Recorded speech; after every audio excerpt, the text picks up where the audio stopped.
whatever. Call me crazy. Call me crazy. How, the whole time they were covering for Biden. Let's go ahead and play some of this. Does the president have the stamina, physically and mentally, do you think, to continue on even after 2024? Don, you're asking me this question. Oh my gosh, he's the president of the United States. My gosh, you're asking me this question. It's throwing me off guard. I have no idea the answer, really. Like, he's the president of the United States. He's gonna get the job. He can do the job. He is the president. He can do the job. Why y'all asking me this? Why y'all putting me on the spot? Well, it's like your job. Like, you're the press secretary. Like, you're the spokesperson for the president. Like, you're the one that we ask these. Who else are we supposed to ask these questions to, or whatever? Well, you don't ask questions like that. Not like, is he able to do the job? Like, what do you think? I can't even keep up with it. The most difficult part about a meeting with President Biden is preparing for it, because he is sharp, intensely probing, and detail-oriented and focused. I can testify because I've been working very closely with this president for the past 2 years. I've been knowing him for 30 years. And I'm telling you, this guy's tough. He's smart. He's on his game. Joe Biden has vision. He has knowledge. He has a strategic thinker. The president is focused. He's detail-oriented. He's always thinking about the big picture. He is engaging. He is capable. He has an incredible record as president. And I'm often with him on foreign trips. He's at the top of his game. So he has a vision. He has knowledge. He has judgment. He has a strategic thinking. She keeps it. I'm sure there was a memo, right? Did they send a memo out to all of them? Hey, so whenever they, question, Biden's cognitive abilities, this is what you need to say. This is a Democratic wide email. Everyone's getting this. Make sure that you read it and familiarize yourself with it so that you can be prepared for these answers. How much you want to bet there was an email like that? Something along those lines. I, met with the president, 5 or 6 weeks ago, and he seemed fine to me. I have complete confidence in the president. I have watched him expertly guide meetings of staff and cabinet members. I could not have more confidence in the president. I would just tell you that I meet frequently with the president, and every single time I meet with him, he is just fine. But he is. He is. He's just fine. Yeah. Yeah. Again, knowledgeable, wise, incredibly knowledgeable, wise. He has, judgment. What this tells me, though. Seriously, this tells me that the presidents aren't really running the show, bro. Like, there's no way.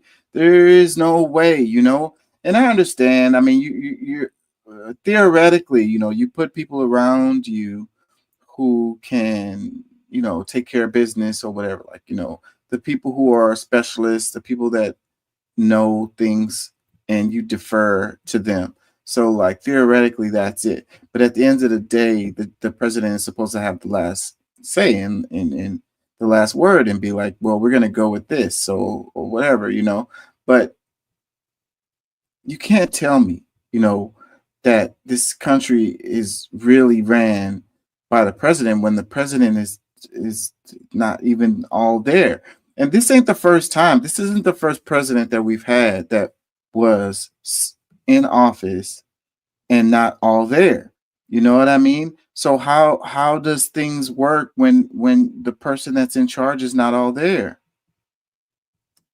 Sharp, incredibly probing, incredible command of the details. He is sharp. He is on top of things. There is nothing to these challenges, these suggestions that somehow he's not sharp and he's not capable. We see Joe Biden up close. We know how attuned he is to the issue. And you're going to see how smart he is and the experience he has. I say his age is an asset.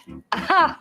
He's wise. Yes, he's wise. He has wisdom. He has experience. And his experience, because of his age and his wisdom, has been invaluable to this country. A lot of countries, people who've been in office a longer period of time are praised for their wisdom. I have seen a lot of 72-year-olds not as capable as this 80-year-old. It is hard for us to keep up with this president. His mental acuity is great. It's fine.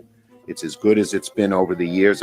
He's fine. All this right-wing propaganda that his mental acuity has declined is wrong. And this kind of sense that he's not ready for this job is just a bucket of BS that's so deep, your boots will get stuck in. Yeah. Well, how'd that work out for them? You know, and it's some of those same people from those videos were the ones that completely turned on him, you know, and sold him out to dry, you know. It's crazy, man. Our politics is crazy in the United States. It's crazy. He should have never ran in the first place. And I don't think that he ever really wanted to be president. You know, maybe earlier in his career, but for this time, I don't think that he really wanted it. I think they kind of pushed him in there. They was trying to make sure Bernie Sanders didn't get in there, and they was pulling out all the stops, and they put him in there, you know. The Democrats have a tendency to, you know, put up the worst candidates, you know. He was not a good candidate. Was not a good choice from the beginning. Terrible choice. It is what it is, man.